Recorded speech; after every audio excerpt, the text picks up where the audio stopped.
Hey there, do you dream of escaping into a book? Maybe your escape includes a cozy cabin in the mountains or a magical town along the coast. Either way, you're in the right place. Welcome to Literary Escapes with me, Becky. This year on the podcast, we're exploring the United States. So every week I'm going to bring you a new book set in a different state. So let's see where we're going today. Welcome back to the Literary Escapes podcast. I am your host, Becky, and we are continuing our trek across the U.S. through books. This week is Massachusetts for us, and our tour guide is author Meghann Whistler. Welcome, Meghann. Hi, thanks for having me here. I am excited to have you here. Massachusetts, I have become somewhat familiar with it recently because our daughter moved there 2 years ago. And so I knew Boston was Massachusetts, but now there's this whole central Massachusetts that I had no idea. And this whole world has been opened up to me. So it's a beautiful place as well. So, Yes. You are our tour guide for Massachusetts. So what is it that you think that people should know about that state? Well, it is a beautiful state. Obviously, it's one of the founding states in America. So there's a lot of history in Massachusetts. You can go visit Plymouth Rock, which is the site where the Pilgrims landed. And that's just kind of on the way from Boston down to Cape Cod. So that's a really fun thing to do. They have a little village with historical actors. So definitely worth a visit if you're in the area. That's fun. There's also a lot of nature. I went to college in Western Massachusetts, and there was a lot of hiking, beautiful mountains, small mountains, but yeah. They were kind of big for us. I'm from Florida, so. Yeah, and then winter. Winter is cold. Winter is long. Winter is snowy. Winter is winter. Yeah.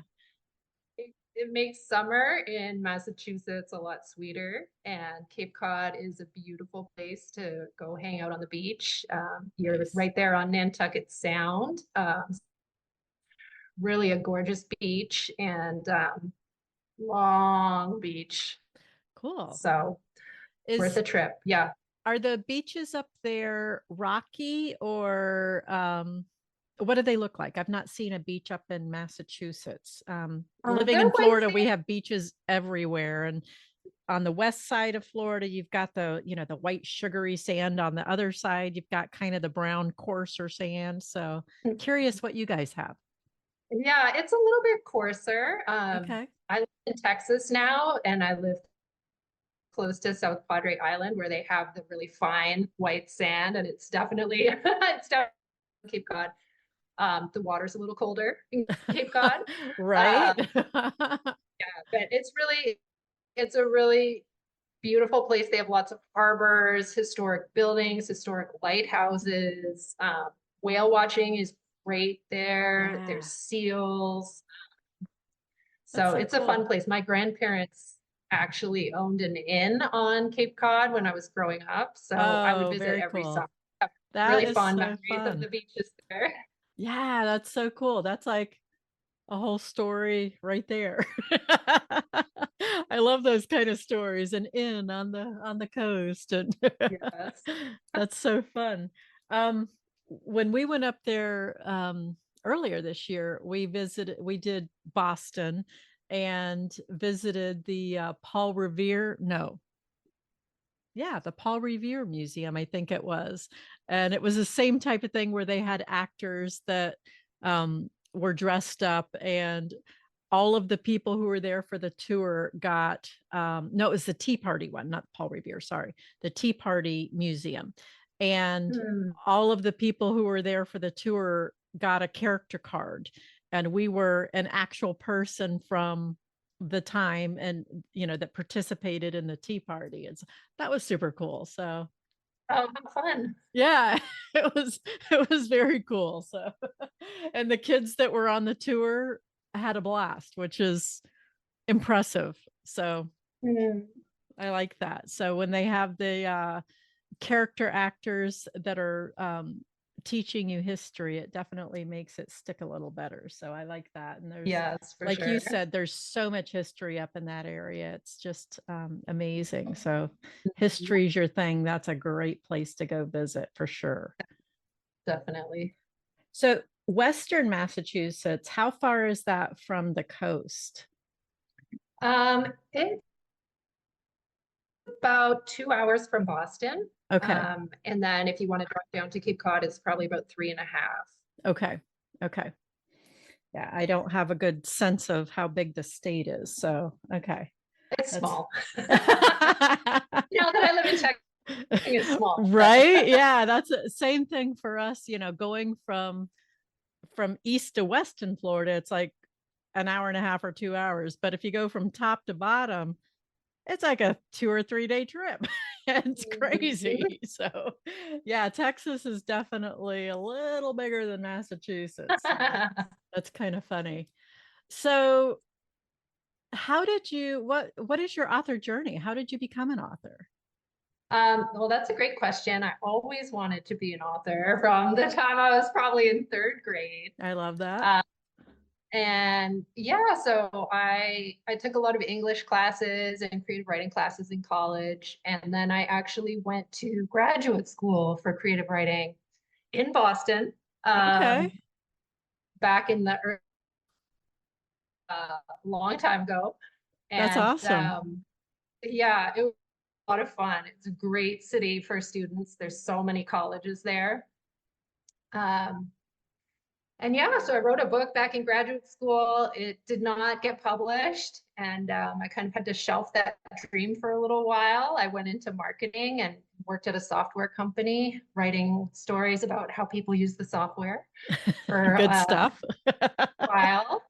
And then after I started having my children, I went back to work after my first two children. And then when I had my third, I was just like, this is too much. Yeah, when they outnumber you, man. Yeah. So my husband and I, decided together that I would stay home with the kids. Nice. And once my middle child started going to preschool, I think, I had a little bit more time in my day. Yeah, And, spending all day with your children is fun, but it's also, it's tiring. it And is. a lot Yeah. of service for other people. So I was kind of looking for something to myself. Yeah.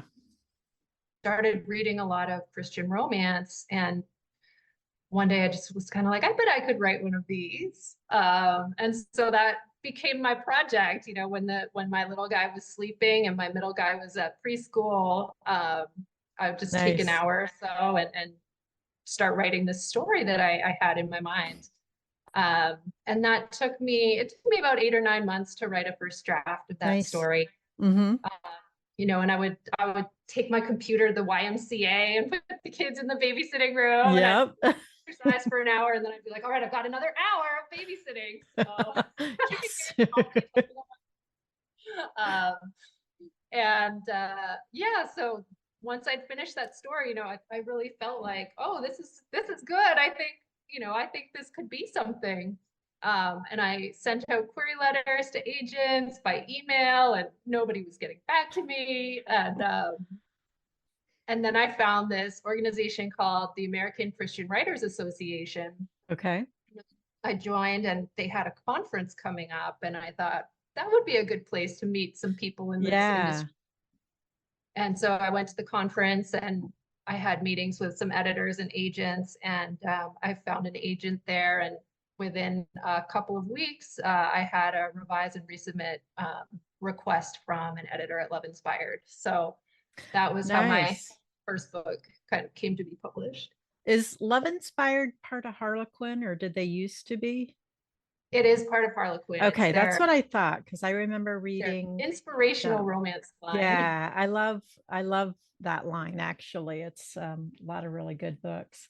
So that's really amazing that you fairly easily, I know it wasn't, but fairly easily got published. And so have you spent your whole career thus far as A traditionally published author? So this book that's coming out will be my third book with Harlequin inspired. And in the middle, I wrote an independent book. So I have one indie book out there and three of the traditionally published. Nice. Okay. Okay. Very cool. So when I was reading about you, your books are all inspirational romance, which I love, hopeful and encouraging, which, that's awesome. Sweet romance that won't make your grandmother blush. I think that's a really fun way to put it. I, Yeah. I love that. Yeah, I was thinking of my grandmother when I wrote that because my sister and I once mistakenly took our poor grandmother to an R-rated movie, and she was always just, it was a very uncomfortable experience for all of us. Um, so yeah, I it was, get it. when I was writing those stories, she really loved the Chicken for the Soup or Chicken Soup for the Soul books and Right. all those really sweet, just nice.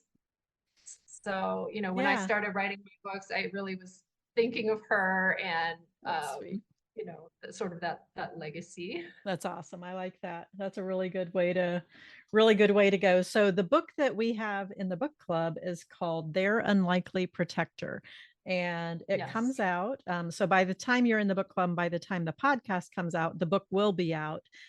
Its published date is July 23rd. And from what I can see, it looks like there's some forced proximity. There's the big town festival, single parent, which are all tropes that I love. So tell us a little bit about your story. Sure. Here's the I love cover. the I love the cover. The cover has a man holding the hands of two little children walking along the Yeah. coast, and I love that. So the story, it's about a young woman who comes back home to Cape Cod after her father dies. She comes to take custody of her little twin half brothers.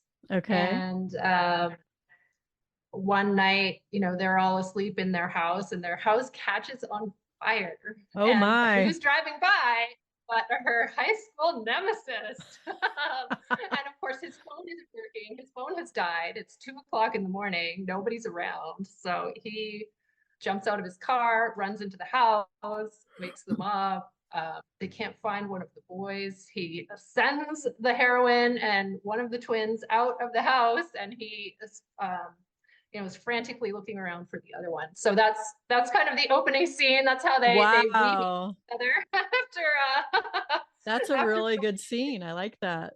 yeah, and that was actually inspired by a true story that happened about 2 years ago. It was a man named Nick Bostic, Wow. who was a pizza delivery guy who was just out driving around. He got in an argument with his girlfriend. He was just driving around trying to decompress. And same thing happened to him. He didn't have his phone. He ran into this house. There were 5 or 6 children inside. Their parents were out.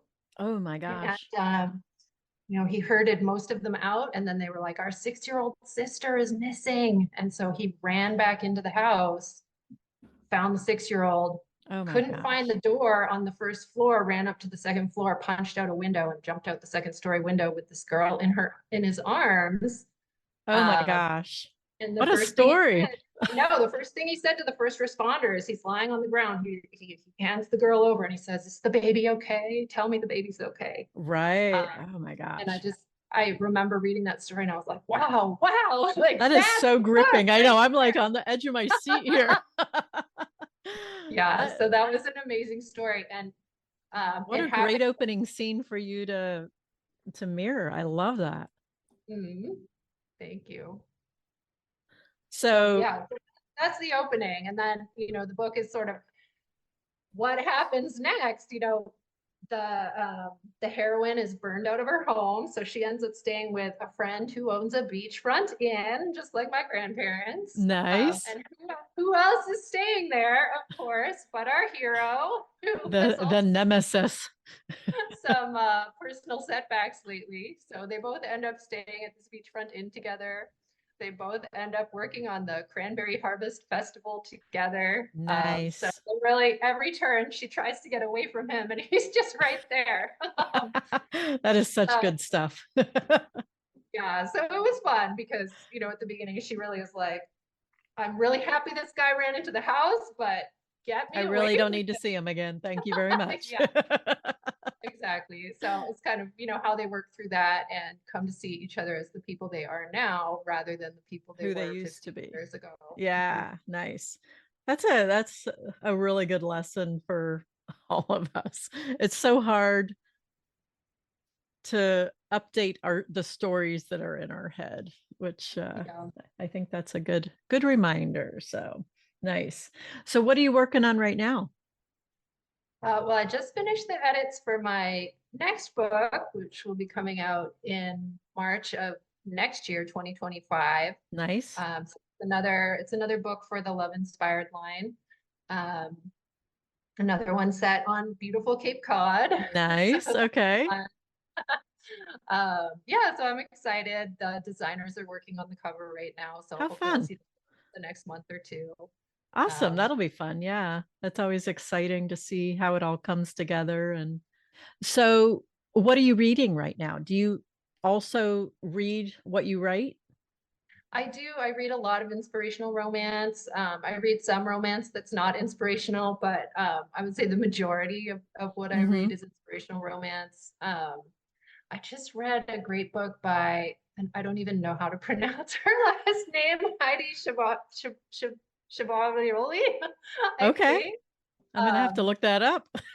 yes, and it was called Where Hope Begins. Um, and it was, I guess it's probably classified more as women's fiction because it was sort of like a romance between a husband and a wife and how they've Okay. kind of fallen away from each other and we're trying to come back together. So Nice. that Okay. yeah, That that sounds one's an like a good interesting. one. Yeah, and there's a couple of kids in that one, and one of them has type 1 diabetes. So it's also how they're trying to work together to Right. help their son with his illness and how, mom does not want to let go of control. And that's something personally as a mother I can really relate to is just really Yeah. struggling to let other people take care of my children and trusting other people to Right. take care of children. That's a hard one. Yeah. That's a good one too. Yeah. Mhm. That's so true. That one hits really close to home. My kids are both college, or well, one's at 24 and she's on her own, but my other one's college, and yeah, I'm happy to let them be on their own now, but growing up, that was another story. So yeah. Yeah. Do you when I was first reading your book, I was wondering if it had like suspense elements because of the title and the fire and all that. Was it a romantic suspense? But it doesn't sound like it is, right? It's not romantic suspense, Okay. although as an author, I really try to write in a way that people don't want to stop reading. Yeah. So I want people to always be going, well, what happens next? But what happens next? Yeah. So, ending scenes with questions, ending scenes sort of at cliffhangers. uh, Right. that's a fun thing for me to do. So it's always really gratifying when I get that feedback from readers like, oh, I didn't want to put this book down. I couldn't stop reading. I couldn't keep the page. I read it all night. It's exactly what I wanted. Yeah. That's awesome. Very cool. So, the books that you wrote prior to Their Unlikely Hero, are they also set in Cape Cod area or? Most of them are my Harlequin books so far are all set on Cape Cod, and Okay. it's sort of not an official Harlequin miniseries, but they are all linked. Oh, They all do nice. share characters. Oh, So fun. the hero in this story is the brother of the heroine from my last story. I love So that. Okay. readers already met, or some readers have already Yeah, met. But they stand alone too. You don't have to sure. read all the books. And then my independent book was set kind of a little bit in Boston and then also up in Vermont. So uh, Nice. I really love New England. I really miss New England. I haven't Hmm. lived there in a long time, but I going back there in my memory and just revisiting through writing. It's really fun. I love how everything is so close up there. Within an hour or two, you can be in a different state. And Mhm. I love that. I think that's such a fun experience and so much to explore up in that area. So very cool. For And I love that your books are all interconnected. I think that's, as a reader, that is so much fun to um, read a book and know some of the characters already, oh, we met them already, and to see the town again and learn a little bit more about it. And I love that kind of stuff. And when authors keep me in their world, that's a beautiful thing, in my opinion. I like that too. Yeah, yeah. We will escape to Massachusetts with you in the book club. And I thank you so much for being part of this and for sharing your book with us. And have a great rest of your day. Thanks, Becky. Thanks for having me. Thanks for joining me today. If you'd like to be part of the Read Across the US Book Club, I'd love to have you join us. There is a link in the show notes. So just head down there and click, and we will welcome you in. So see you in the book club, I hope. Have a great day, and we'll see you next week with a new episode.